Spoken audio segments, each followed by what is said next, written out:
This event occurred in February of this year. So in the morning, me and my dad and my little cousin were campfiring in the front yard area. It's hard to describe properly.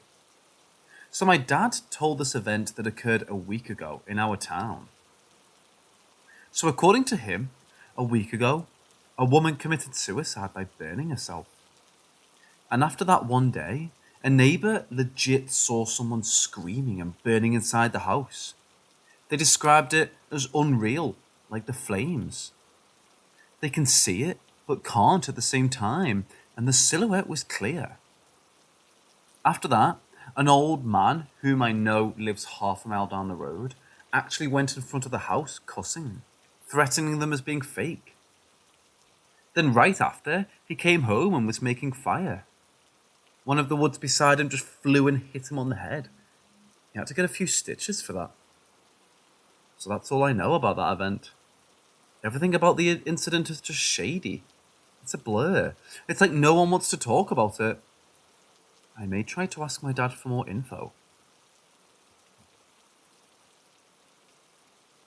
Okay, this event took place in early March of this year. Me and my parents were sleeping in the living room on the floor with mattresses of our grandparents' house. I woke up at night around 4 a.m. and I saw my parents talking, so I asked them what happened.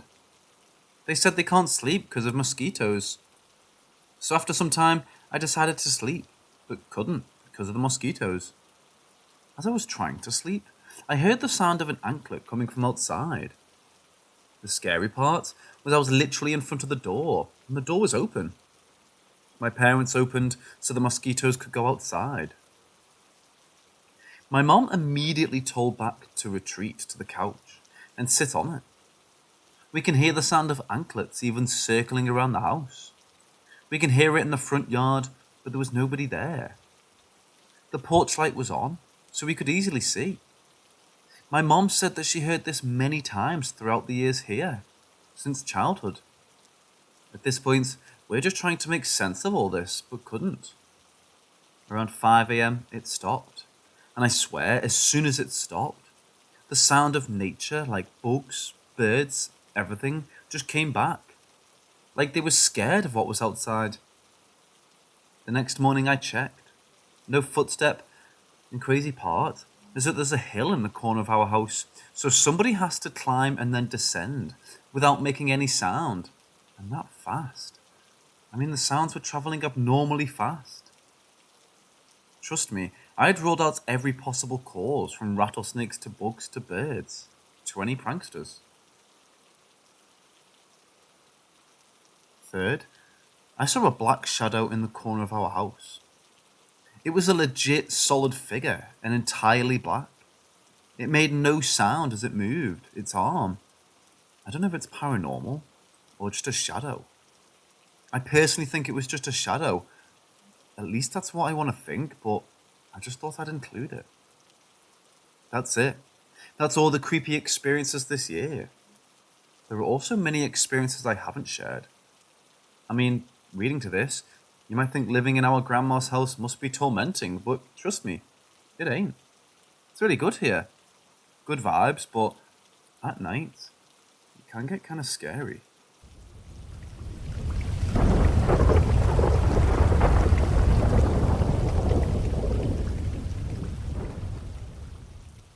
This event literally happened this week. So my grandma's brother passed away due to overdrinking, the biggest problem in our state. We were in our grandma's house. So 2 days after his passing, at night, some of my family members were gossiping in the living room, and I was just on the phone playing Genshin Impact, when suddenly, boom! There was a loud bang, and then followed by a scratch that came from the front door. I instantly looked up at the ventilators, and one of them was shaking, and my mom saw the door moved a bit. There was a gate in front of the front door, so the gate was basically the main door. And it was closed, so nobody can come to the door on which it was banged and scratched on. At least not a human.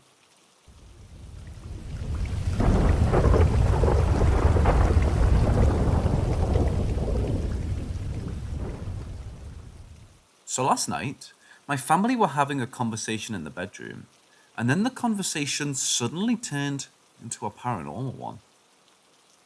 It's rarely when they talk about this type of thing. So many stories were told by my sensitive aunt. First, I didn't believe her, but it was okay. Then my dad wanted to tell a story, and I was shocked, because surely he was a logical person. He said that he and one of his friends were invited to a party in the cabin in the woods. Great. Typical setting for a horror movie, I thought. The party was hosted for the celebration of the opening of a new business of one of the employees of my dad's friend. So as they went there, they missed the party, and they had to stay there at night. The cabin was rented out all night, so no problem, but there weren't so many people.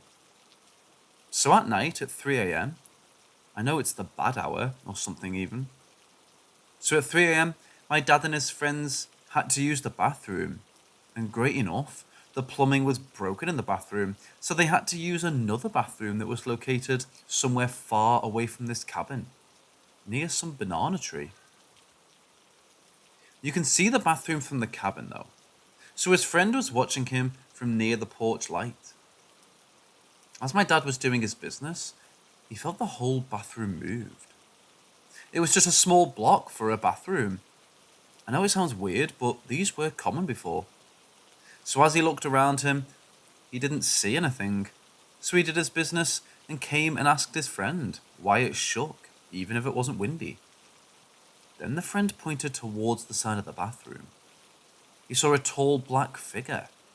Not like a human, it was way too high. Just looking towards the woods and its back facing towards them. So as the figure did some motion, the bathroom used to move because a beam of the bathroom was attached to the banana tree. It was weirdly built. He asked why his friends didn't warn him, and his friends said he didn't want him to be scared. He said it felt like whatever it was didn't notice that my dad was there.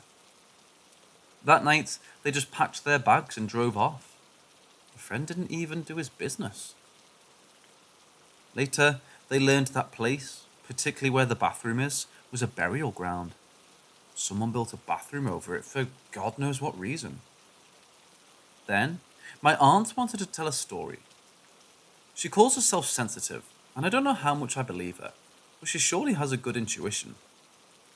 She once sensed, I don't know how to put this, but she once sensed a snake was about to bite her. And surely, it was. It was witnessed by my grandma too. So the place she lived in before she had bought her own house was haunted, at least according to her. She said every night she would hear walking in the evening hours on the ceiling, and then the footsteps led to one direction and then another, and they were heavy. So my aunt and my uncle were doing the evening chores one day. They heard the sound of a plastic bag above the ceiling. So as they heard, my aunt suggested to sage the surroundings of the house. As she said that, her brother also came in the house to deliver some food my grandma had made. They told him everything, and once again, as she said to sage the house, as soon as she did, the thing was with them. She could sense it. The room was filled with a real bad smell, indescribable. Now she was angry. She stood alone in the house while my uncle and her brother saged around the house, and as they completed, whatever it was, punched hard on the window, leaving a crack, and ran off. The thing did come few times. Like one time, there was a long thing watching her through the window, like a snake. On one day, when she was washing some clothes outside, the house near the water pump, a thing with no head and its eyes on its chest was watching her closely, literally feet away from her. She said she was scared, but calmly, she called her husband, and they went inside the house. I know it sounds so weird. I don't think that weird's the right word, but I don't know. One odd detail is that where the house was located, there was banana trees in the backyard. Now again to my dad's stories. He said as a kid, my dad and his friends were really outdoors kids, but they were asked not to go near a particular tree on the intersection near their house.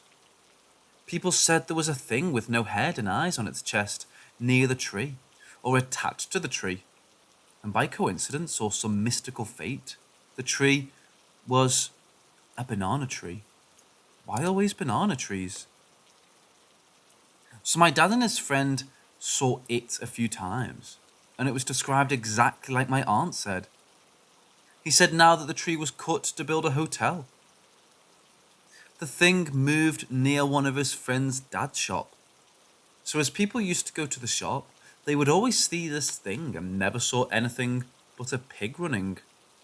My dad said, I don't think it was a pig. There were many farms, but not here, and it was too faded and fast to be a pig or even an animal. So one more thing, he and his friend were digging a hole to actually put a pole for some sort of tent for an event or something. I can't recall what he said properly. So as they were digging just in the woods near their house, his friend discovered bones. Actual human bones. That place where they stayed, and many of my cousins too, had a rough history. They don't have much info about it though. They undo everything and decide not to continue further. Can you blame them? They came and chilled till night. When they heard something outside the house, they chased after it. Couldn't find anything when they heard the footsteps on dried leaves just in front of them. They moved their torchlights where the footsteps were coming, but they didn't see anything. He said they can see the leaves and even hear the footsteps, but couldn't see anything walking. They bolted, not knowing what to do.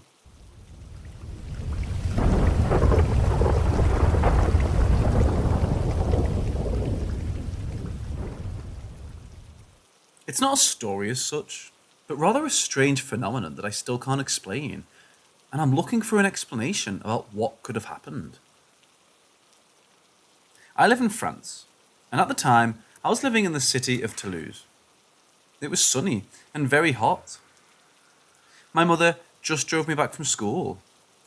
She was driving an ugly Renault Twingo jungle and parked the car in front of the house, but on the other side of the road. I was in the front passenger seat. My window was all the way down.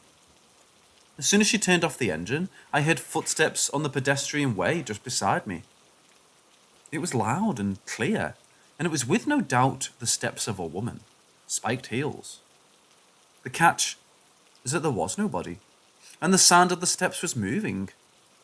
It was a meter away from me, and I could tell exactly where it was touching on the ground.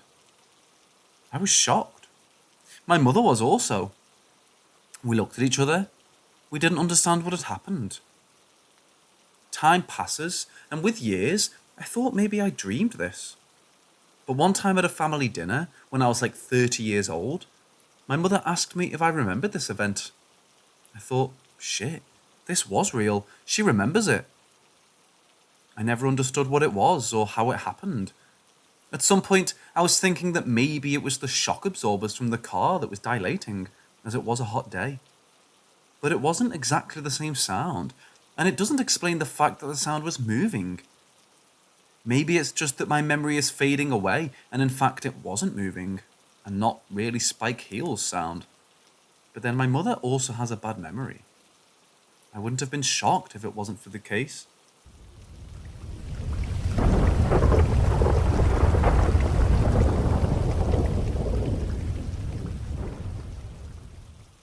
I live with my partner and his kids. It's not uncommon for us to be woken up in the middle of the night due to crying and screaming. The youngest two share a room together and are the ones who we usually have to tend to. I woke up to the distinct sound of the boys crying. I looked at the clock and saw it was 3:20 a.m. It always takes me a moment when I first wake up to catch on to what I'm hearing. I listened carefully and heard it again. I kept hearing the cries, so I tapped my partner to wake up. We went together to check on the kids, but no one was crying. All the kids were fast asleep. I felt uneasy about this for some reason. I'm trying to think of reasonable explanations for what I heard. For example, when I lived at my apartment, I heard what sounded like a woman screaming in the middle of the night. I could have sworn it was a woman. It sounded terrifying. I did some searching and found out foxes can make sounds like this. Could it have been a sound from outside? Yes, maybe. The thing that's bothering me is I know how those kids sound when they cry. It sounded exactly like the boys crying out from a nightmare. It made me feel uneasy and off when we checked and they were all asleep. I had a hard time falling back to sleep.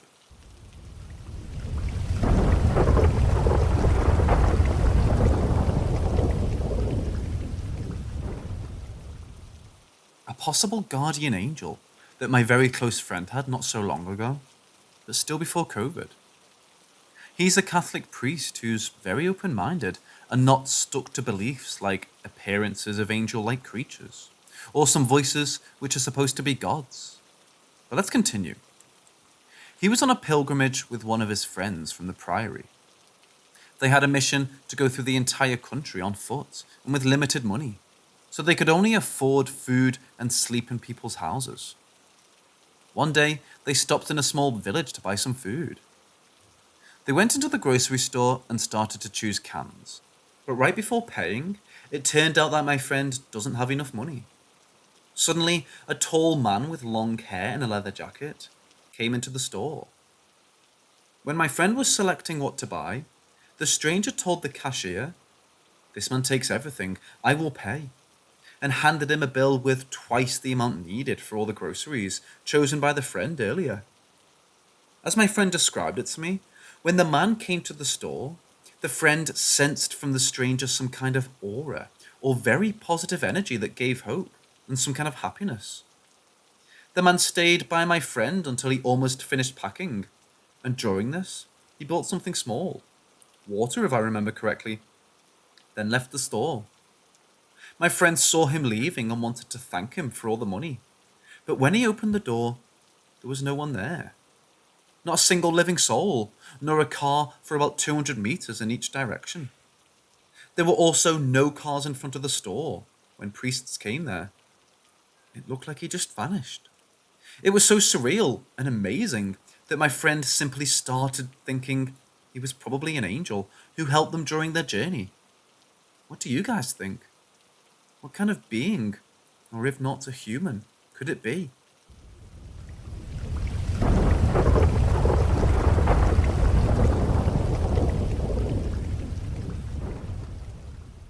September 1st, 2020, I suddenly lost a very dear friend to drugs. She was a mother of a 2-year-old with cystic fibrosis and was about to be married September 23rd. I didn't really know the man she was planning to marry, and I tried very hard not to have anything to do with him. Near the end of her time, she started talking to me about the afterlife and what we thought would happen once we passed on. We became even closer through these conversations, and quickly she began sharing with me how similar my beliefs in life was to the man she was about to marry. So much so that I was confused about her intentions with us. Whenever we were all three together, she constantly brought it up, almost as if she was trying to play matchmaker, and it made him and I very uncomfortable. After she passed, things moved very quickly, and I found myself agreeing with her observations. We were both falling for each other. I felt so guilty. Everything good that was happening made my guilt even worse. Like I wasn't a good friend to her because of the way I felt for him so suddenly. I spoke to her in prayer and asked her if this was what she wanted, or if I was just being extremely selfish. One night he was at my house staying over, and we were in my room on the bed. All of a sudden, my Google Mini comes on, playing midway through Above and Beyond, counting down the days. We had not been speaking beforehand, and the Mini is on the bottom shelf of a bookshelf-type nightstand by my bed. No one could have possibly tapped it to start it playing, nor was I listening to that song at any point. We both looked at each other in disbelief. The words saying, "It's cold in the dark with no light," made us feel it was a message, so we looked up the video. The very first scene is an exact match to her wedding and engagement set she always wore. Then we see the woman's face. Dead ringer for my friend. The video seems like a woman who loves someone but can't be with him and wants him to find another love. I couldn't believe it. A few days later, we were in bed after doing the deed, and were pointed to my chest and asked, "What's on your chest?" Immediately after, my Google says, "I'm happy you're happy." I couldn't understand it, so I asked it to repeat. It once again said, "I'm happy you're happy." By this time, I'm losing my shit. My friend just watched us in bed. I'm feeling like a complete shit person, but I'm still skeptical. So I look in my Google archives to see what happened. Google shows that it heard the command, "good." That was never said. So I tested it, and it said the same phrase all day when I tried.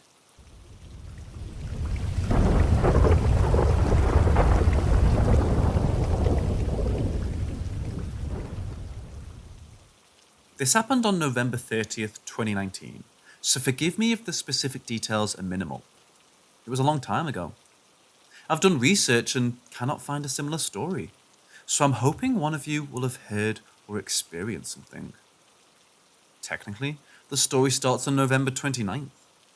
I was 15 when this happened. I'd had a fairly bad headache from the time I woke up that morning, but I had them often, so I ignored it. I went about my day. I remember tagging along for grocery shopping, though I don't remember specifics. What I do remember is the headache gradually getting worse throughout that day. Finally, around 11:55 that night, the splitting pain was nearly unbearable. I resolved to attempt to sleep it off. I turned off my bedroom lights, changed into pajamas, and settled into bed at almost, if not exactly, midnight. I remember that as I got under the covers, I got a cold flash, so I crossed my arms, with both hands grabbing the opposite arm. In the span of about 5 seconds, 3 things happened very rapidly. My cold flash turned hot. I realized I should move my blanket off of myself, and I found that I couldn't move at all. My arms were locked into place. I tried to kick, but couldn't. I couldn't move my head. I had heard of sleep paralysis before, but I'd never experienced it. I'd had frequent nightmares from my very early childhood, but never anything more than that. The paralysis, however, was short-lived, or at least its current form was. Suddenly, my head turned abruptly. Not too far this time, but enough to be noticeable. Most notably, this was entirely involuntarily. The next part of the story, which is the actual point of the story, is the hardest to explain. This is partially because it sounds so made up, and partially because of how blurry the memory is. I saw 2 people. It wasn't in the way sleep paralysis had been described to me. They weren't standing over me or peeking from behind my closet door. Rather, it was almost as if I was looking at them on screens, a small glimpse into where they were. Keep in mind, my headache hadn't ceased. I was still in agonizing pain. The 2 were talking, though through the pain and fear, I couldn't make out their words. What I was aware of, though, is that my head would turn dependent on which of them was speaking. I don't remember in what order they showed up, so I can't elaborate on that. But there were 5 people in total that gradually appeared. Each had their own distinct personalities, though if they had names, I never caught them. It was as if they were having a meeting, but I don't know what about. The closest I can compare this part of it to is a tired child who wants to go home, but their mother is still chatting with a friend. The child can hear that they're talking, but it's all lost on them. They're exhausted and upset and overwhelmed, and they just want this to be over already. Also, much like a child in that scenario, I went unnoticed, or at least ignored. I had not yet been addressed at this meeting, never had been referred to, I didn't hear it. I felt like a puppet, a vessel for them to converse through. My head continued to whip back and forth, each person having their own position. My neck was aching terribly, but there was nothing I could do to stop it. 2 of these people stick out the most in my memory. Both seemed to be the villains within the group, so to speak. While I couldn't make out most of what was said, there were some sentences as well as non-verbal cues that I picked up on. One of them, a blonde boy, I realized eventually was mostly going along with the other for his safety. I don't believe he was bad. The other, however, most definitely was. I won't go into detail about what I learned about him, as much of it makes me very uncomfortable, and I don't want to risk violating rules or making anyone else uncomfortable. But let's just say I knew he was bad news. To make this easier, I'll call him Red, because that's the colour I remember being behind him, and not having names might get confusing in this next part. At one point, the blonde boy gently suggested to Red not to do something. Again, I was struggling to keep up, so I don't really know exactly what it was. But I could tell from the other people's expressions it was bad. But Red just sort of laughed and said something. I don't recall exactly what, about not needing him. Before I could figure out what was happening, Red had a gun and shot him. And I felt it. It was and still is the most physical pain I've ever felt. I've never been shot before, so I don't know if it felt exactly like it, but I'd almost bet it did. I remember that was the only time that any part of my body, other than my head, moved for the entire experience. My back arched. I was in agony. I wanted to scream, but my mouth still would not move. My jaw was locked shut. I watched the blonde boy fall, now out of my view. He was dead. It was horrifying, for me and the other 3 people. The other part of this worth noting is the one time for this whole ordeal that I was directly addressed. The whole time, even though the people would occasionally come and go from the meeting, I had never been alone with any of them. But shortly before this experience was over, Red was the only person present for a brief moment. Because of the nature of it, all of them had technically been facing me, but he truly looked at me. I could tell. He laughed a bit and then said, "You're never going to be in control again. You know that, right?" Then 2 of the people came back, and he was no longer looking at me. I was never addressed again. Finally, the paralysis broke. I shot straight up in bed, forced my weighted blanket off, and just shook for a moment. Finally, I got out of bed and went into my bathroom. I messaged a close online friend a very brief synopsis of the event, and the only advice they could give me was to sleep on the couch since I was so terrified. So I did. The rest of the week, I was terribly, weak. I could barely get out of bed. I told my mom that I thought I had had a fever that first night and I was sick. I didn't tell her what I experienced. And still haven't. To this day, I've told almost no one. Part of me wants to believe that it was some strange fever dream, but I know I was conscious, and I can't find anything similar online.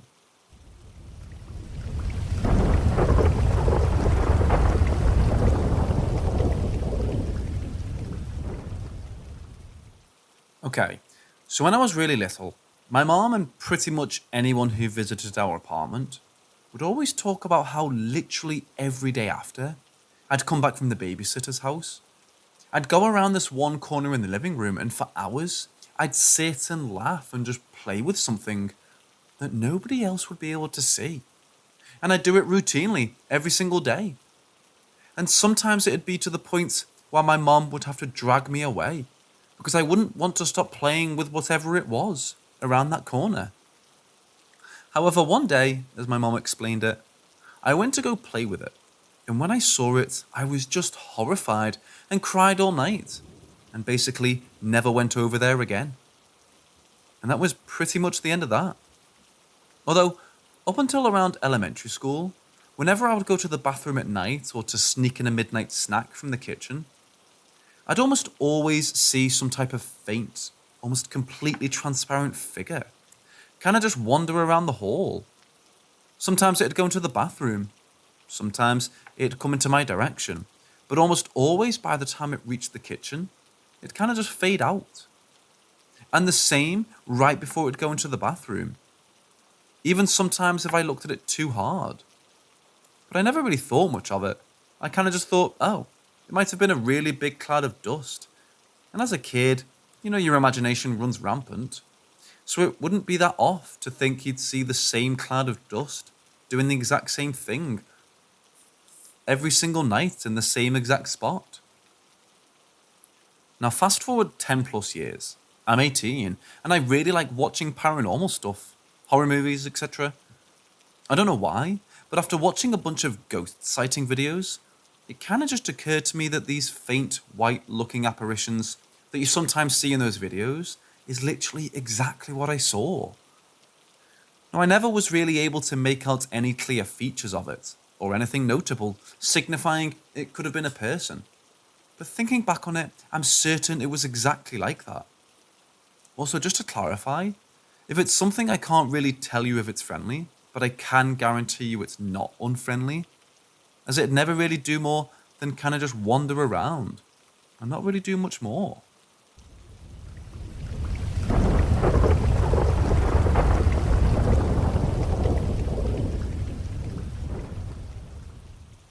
This event happened about 7 years ago, my senior year in high school.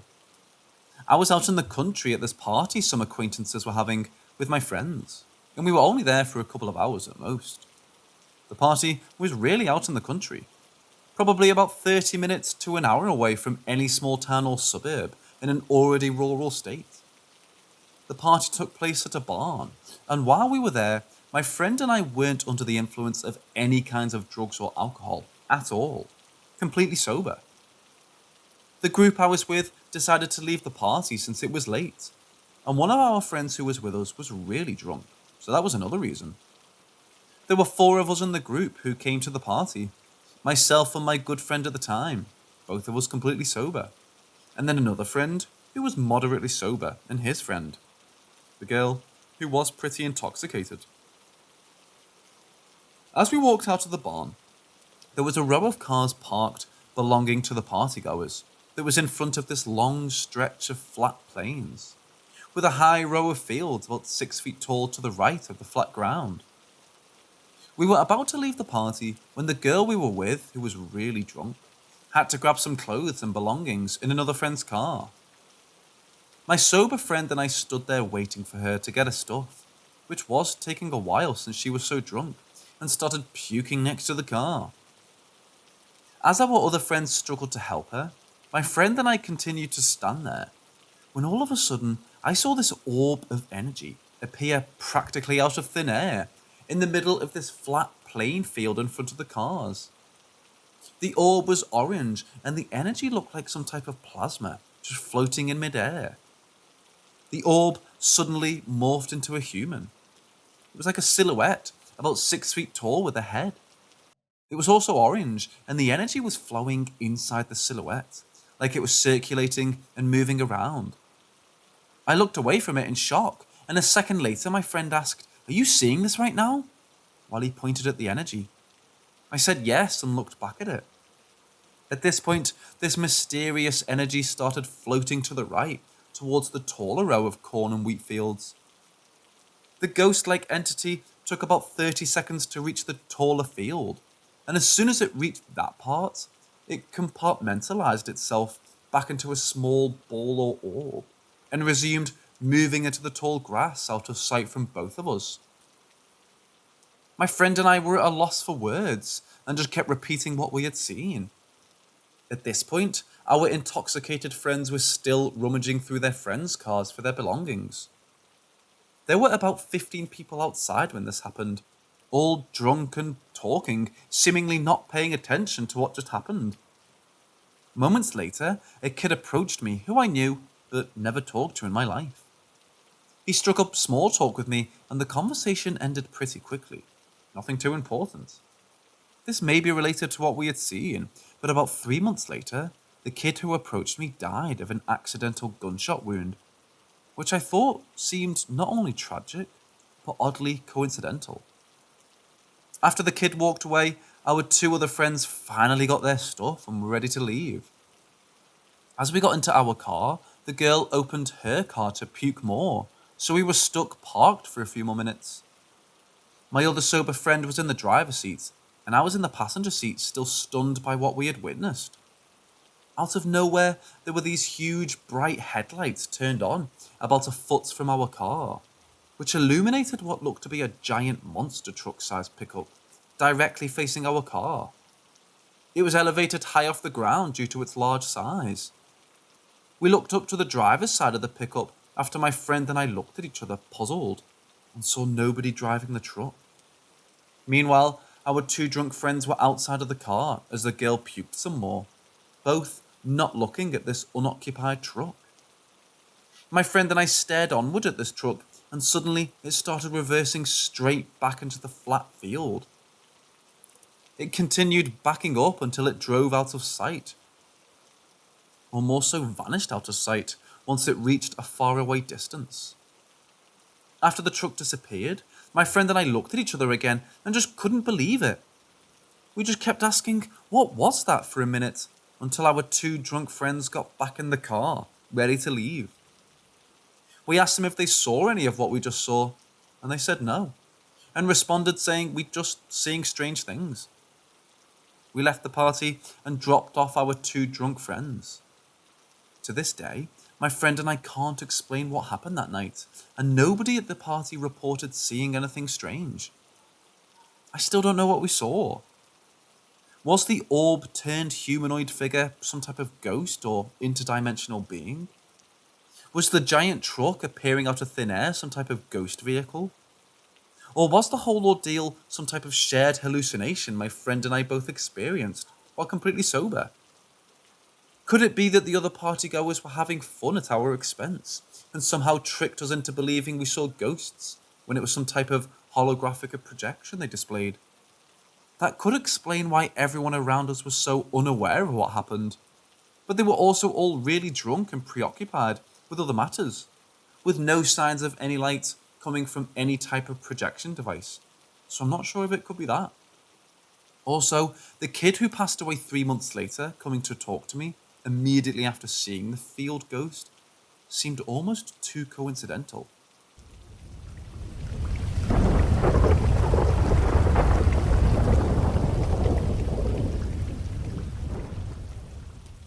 My mom started dating again. The guy she's seeing now has a little girl who's 6 years old and has a developmental disorder. Let's call her E. She's constantly talking about and to the ghosts. The first time she came into my room, she looked around and then stared at a corner where I often see a skeletal man standing, and then nodded her head before looking at me and saying, "This is where the fire happened." Now, when we first moved in, our landlord told us there was an electrical fire in the house at one point, but obviously E and her dad weren't there for that, nor had we told them, as we would have no reason to. She's always talking to someone in the bathroom, and it freaks people out. A few nights ago, I saw the basement lady on the landing of the basement stairs, confirming my suspicions that she's the same ghost who also goes into the bathroom at night, that the boy is scared of. She likes to open and close doors and turn lights on and off as well. Now, E hasn't seemed to notice or be able to tell that the basement lady is bad, being that she's only 6 and sometimes children don't pick up on that right away. Last night, E was sitting with me in my room watching me draw, and right as I started to feel uncomfortable, she pointed at the doorway and said, "What happened to her teeth? Hey, cut it out." We wouldn't find out what happened exactly until this morning. Her dad asked her if she saw something, and she said, "I saw a woman. Her name is Candy." Her dad asked what was wrong with her teeth. She said they were all broken. He asked her why she said to cut it out. She said she wouldn't quit showing me her teeth. So the basement lady is named Candy and seems to have taken a liking to little E. I don't know what to do, because that being is pure evil, plain and simple. We've talked about getting my uncle to come over and figure out what the hell this thing is doing here, along with a few of the others that have been causing problems. The only issue with that is that he's always busy, so it'll be hard to get a day for him to come over.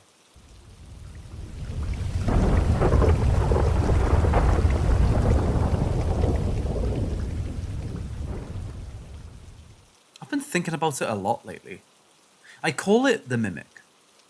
When I was 17, for almost a whole year, Almost every time my mum and sister were out of town for the day shopping and I was home alone, I'd hear it. Keys jingling on the front door, the click of the lock, the scrape of the door sliding open and closed as the dogs rushed to the front door, barking to greet whoever just came home. I'd hear my mum or sister tell the dogs to stop and that they live here, and the dogs would stop barking and go about their business. I'd get up and go to say hi and help out things away. Nobody would be there. It stopped happening once I started staying in bed and calling my mom to see where they were, instead of getting up to greet them. Once, after my mum had surgery, she was staying at her parents' place for a few weeks to heal. I took my dog for a walk, and when I came home, my mom's dog, who was asleep in her room, started barking. I heard my mom tell her, "Shelby, stop barking." And after a few more barks, she listened and stopped. I ran to my mom's room to say hello. I hadn't seen her in a few weeks at that point and didn't know she was coming home. But her room was empty. I still don't know what it was or why the dogs listened to the disembodied voice. I don't know why it was stealing my family's voices. A lot of other shit happened at that apartment, from knocking in the walls to claws scraping down my closet door. In the same apartment, my sister had just left her boyfriend and my mom was at work. I started feeling sick one day. I grabbed a banana and went to my room to try and feel better. Almost as soon as I got on the bed, I heard a knocking coming from inside the walls. I could replicate it exactly by knocking my knuckle against the wall. I called my sister crying because I didn't know what it was and she came home. But just before the front door opened, the knocking stopped. She made sure I was all right and then left again and everything was quiet. I stood up to go throw my banana peel away, and as I was walking past my closet and out of my bedroom, I heard one final knock on the walls. A few months later, I rearranged my bedroom and set up a little reading corner, while I was leaning against my closet in a little blanket nest I made on the floor. It only happened when I was leaning against the door for over 20 minutes.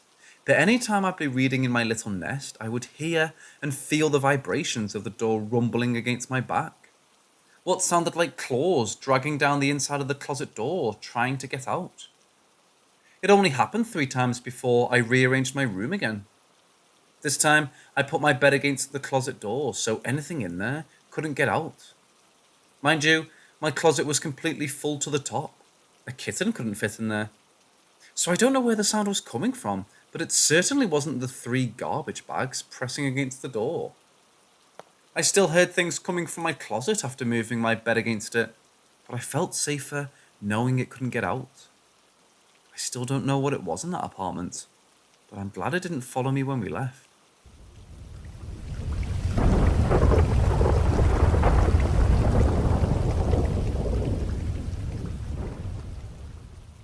Back when I was in high school, 2 friends of mine, Olivia and Megan, decided we wanted to use a Ouija board.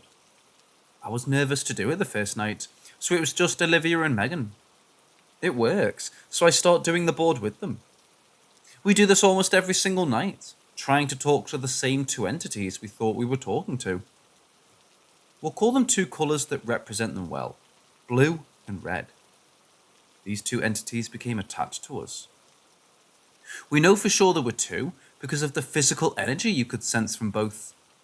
One was a very strong, intense energy that caused chest pressure and ringing ears. They'd appear shorter and move the planchette quickly. The other was weaker, causing only pressure and no ringing in our ears. They appeared much taller and moved the planchette slower. It was always the same physical appearance and physical energies. I have a tiny backstory for blue and red. However, I've decided not to share as their deaths are a sensitive topic that could easily trigger someone reading. It started out like the typical Ouija board experience. Electronics turning off on their own, hearing footsteps, feeling like we're being watched, tapping and banging, things moving on their own, even had objects disappear and reappear in other places. I also have a few razors that were completely dulled to the point where the sharp parts are completely gone. They're just pieces of metal at this point, not razors. It was something that never bothered us, because we didn't scare easily. Then, it escalated. They became more physical. They'd appear to us. We'd hear them talking through phone calls. You could hear them moving around through the phone, and even interacting through dreams. I've had dreams of drinking and talking with them, telling them about my dog who had recently passed, venting about bullshit, and then the one I remember most, being put in their positions before death. Olivia and Megan had the same dreams. It escalated again when Megan and an outside friend upset Olivia, Blue, Red, and myself. Megan began to experience some revenge from Blue and Red through the board and outside of the board. The things that happened outside of the board included being hit with a car door, being pushed, and having her milkshake explode in her face. The board experience she and the outside friend had after upsetting everyone goes as follows, all in chronological order. Uncomfortable, inappropriate remarks. Affecting the outside friend by bringing her to feel an overwhelming amount of anger, where she threw the planchette across the room, saying really hateful things, and then having no memory of what she had done. Board says, "You're just like me." Outside friend says Blue's name, but the board spells out Red's name. Megan starts to feel an overwhelming amount of sadness. Board says, "You try to figure me out because you're scared," over and over again.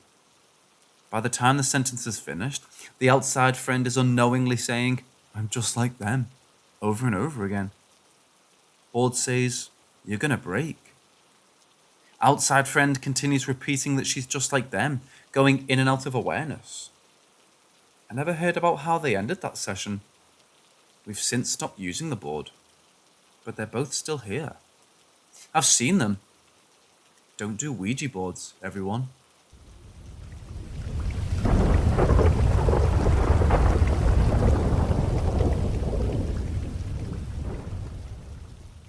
I'm not sure if I know what I'm talking about or not. Many eons ago, I was really into the paranormal, and from what I understood, it takes a lot of energy for a spirit or ghost to communicate. Well, about 3 months ago, my girlfriend took her own life with a gunshot to the head in mine and our shared partner's driveway in the wee hours of the morning. I've really been struggling with the grief of her death, as she struggled with bipolar, an abusive family, and a rare bone disease. Because of this, her and I had a very rocky and at times toxic relationship, but I still loved her very much. Though she and I spent that night crying and apologizing to each other for things in our past, her death left a lot of unexplained, and I couldn't help but feel that I had part to play in the reason she took her own life, leaving me pretty desperate to speak to her. I was given a divination pendulum by a close friend and did some research on how to contact her on the other side. I paired it with GhostTube's EVP reader. When I tried, I started simple by contacting my partner's grandma. I asked her to show me what no looks like, and it swung side to side rapidly. Then I asked her to show me yes, and it spun counterclockwise. I did this a few times to establish that those were clear yes and no's. I asked her a few random questions that led to me asking her if my girlfriend was with her. She said yes, so I directed my questions toward my girlfriend. I asked her to show me no, and the pendulum swung left to right with just as much energy as when I asked my partner's grandma. However, when I asked her to show me yes, the pendulum still swung counterclockwise, but with significantly less energy. The major debate around her death was whether or not she knew the gun was loaded, because she was in the middle of a split episode when it happened. She had in the past threatened suicide when enduring these episodes, but didn't want to die when the episode was over. On top of that, she was very, very intoxicated when it happened. So I asked her if she knew there was a bullet in the gun. The pendulum swung very lightly counterclockwise again, and my reader on the phone went off and said, "Bloody." Basically, I'm curious if she just hasn't gained enough energy to properly communicate, or if because of my want to communicate with her so badly, My brain is just showing me things it wants to see or hear. I miss her dearly, and I won't deny my grief has driven me to a point of desperation, just to see her, or hear her, or know she's still with me.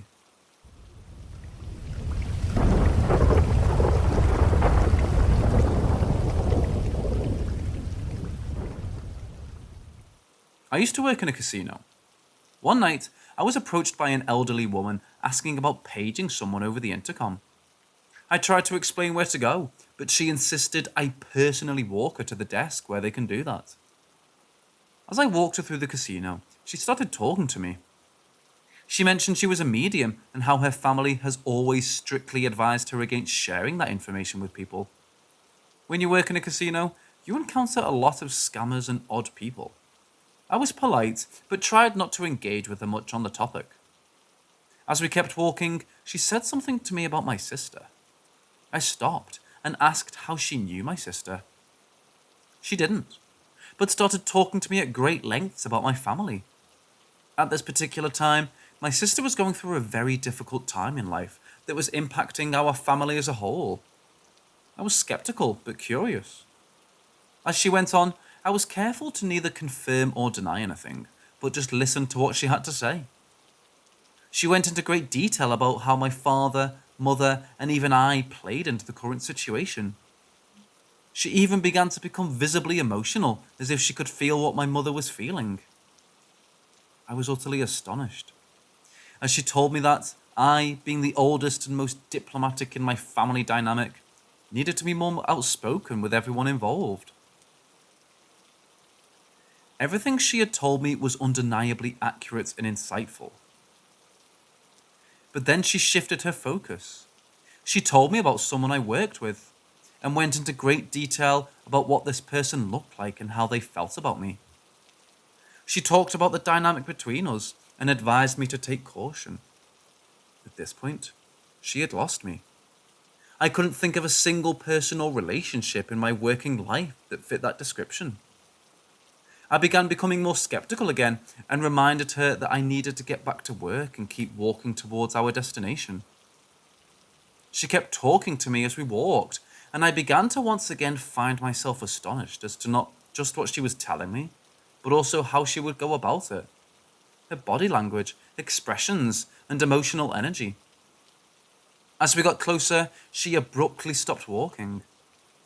When I noticed, I did as well and turned back to her. Before I could say anything, she placed her palm at the base of my sternum, above my belly button and just below where my ribcage started. I immediately noticed a physical sensation. I became paralyzed and almost felt like she was stealing the breath from my body. I started becoming hyper-aware of my surroundings, the lights and dings from the electronic games, the mass amounts of people walking by, but everything seemed to be in slow motion, or almost as if I was leaving my body. It could have been only a few seconds. It could have been 20 minutes, I don't know. But I felt as if I couldn't breathe and my knees were weak. I started to feel like I was on the verge of passing out. Casino security saw this encounter and approached us. When security interrupted us to ask what was going on, it must have startled her because I felt this shockwave through my entire body. She jerked her hand back and started apologizing profusely to me. As soon as she pulled her hand back, I was able to breathe again and gained control back of my body. I was completely freaked out. It must have been visible because security kept asking me if I was okay. I assured them everything was fine, and they walked off. I turned back to the woman, still apologizing, and she said, "If you don't do something about that ulcer, it's going to kill you." I was so freaked out. I told her thanks, but I have to go back to work now, and quickly headed back to my office. Not only was I in a bizarre headspace, but I noticeably was completely void of physical energy.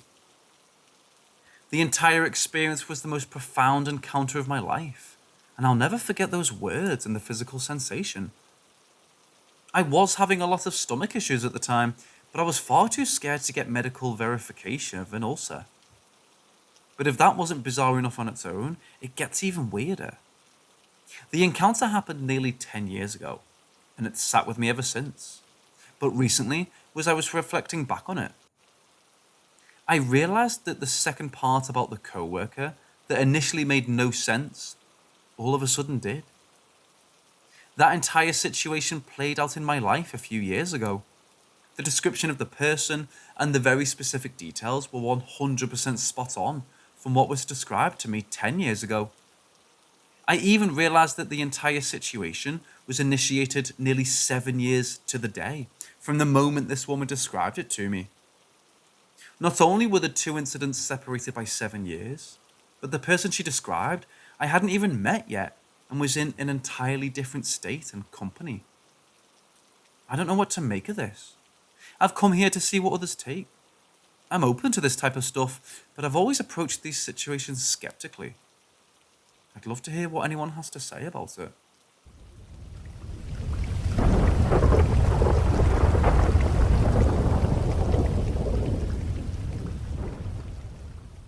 This happened last night at about 1 a.m.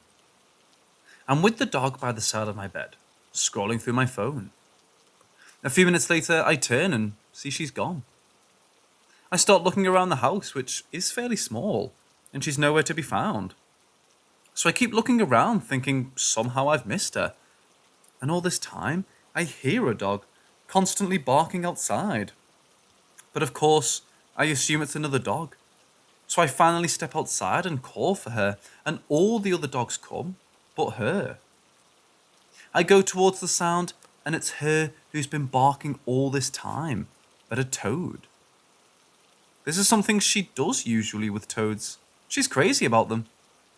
And they excrete a liquid that I assume is toxic, or at least very unpleasant, because it makes her salivate a lot, and with foam. So I take her to a little fountain to clean her up. All this time, utterly confused as to how on earth she apparently opened the locked door, went out and closed it behind her. The toad disappears. She keeps looking for it desperately, and I go back to the house. I ask my mom, my brother. No one had let her out or even heard the door opening. So I discussed the matter with my brother for a while, and then, a couple hours later, we're talking about a completely different subject when a toad appears in my room. Now, I don't know, but this had never happened to me in this house. It had to go up 3 steps to get here, so me and my brother freaked out even more. Anyway, I've never had a hardcore paranormal or supernatural experience, but I admit the toad in the end is something improbable, but not impossible, but adds to the overall bizarre experience. But the dog going outside is something I still can't explain logically, and puzzles me. I don't know if this is something that happens or has happened to anyone, but at this point, I'm starting to think that this world is pretty crazy, man. And I don't know what to believe, or if I should trust my mind anymore.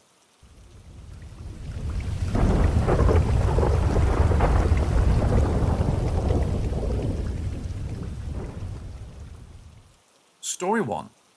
A few years ago, during the time of the 2016 Summer Olympics in Rio, I was watching the games in the family room after dinner. The television is mounted on the wall next to a door that leads into the garage.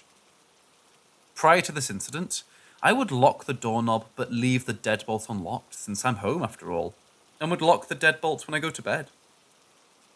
During a track and field running event, the door suddenly flew open but stopped short of hitting the wall, as though the force that opened the door double-backed onto itself. I jumped up from the couch and peered into the garage from the door, calling out, "Is anyone there?" Silence. I repeated myself, but was still met with silence. I closed the door, locked the doorknob, and sat back down on the couch. Suddenly, I was struck with the realization that the doorknob unblocked itself. I stood up again, locked the deadbolt, and continued watching the Olympics in peace. For the next 3 days, I locked both the doorknob and deadbolt early in the evening, before coming to the conclusion that I just imagined what took place. So I eased up on the extra security and locked just the doorknob. That very night, while watching a recap of the games in the family room, the door suddenly flew open, hitting the wall. Even as I write this, the echo of the door impacting the wall still rings in my ear. I got up and called into my garage, Is anyone there? No answer. I asked, who are you? Still no answer. I closed the door, and just like a few days before, the doorknob was unlocked. I locked the doorknob and deadbolts and continued watching the Olympic recap in nervous silence. After the second incident, I always made sure to lock the doorknob and deadbolts when I'm home. My door hasn't opened on its own ever since. Story 2. Early summer 2019, I had just come home from work earlier than usual because the group exercise class I went to at gym was cancelled. As I made my way up the stairs to change, I heard what sounded like a buzzing sound, but couldn't pinpoint where it was coming from at first. I went to my bedroom and spare bedrooms, but it wasn't coming from there. When I went to my bathroom, the sound got louder. I opened the cabinet beneath my bathroom sink, and one of the toothbrushes in an unopened 4-pack was switched on. I couldn't even press through the packaging to turn off the toothbrush. I was forced to open the packaging to access the off button of the toothbrush.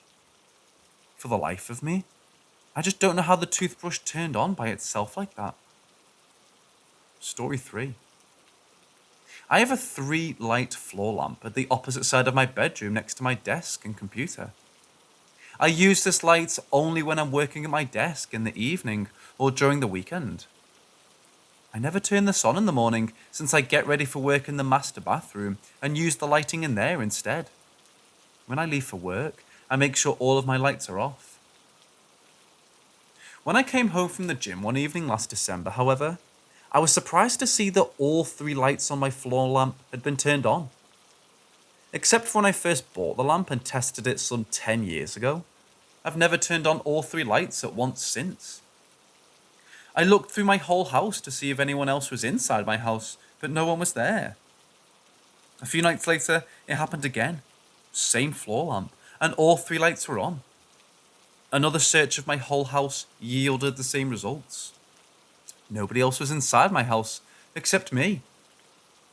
I resorted to unplugging the floor lamp and only plugging it in when I use it. I haven't come home to the lights on ever since. I hope it stays that way.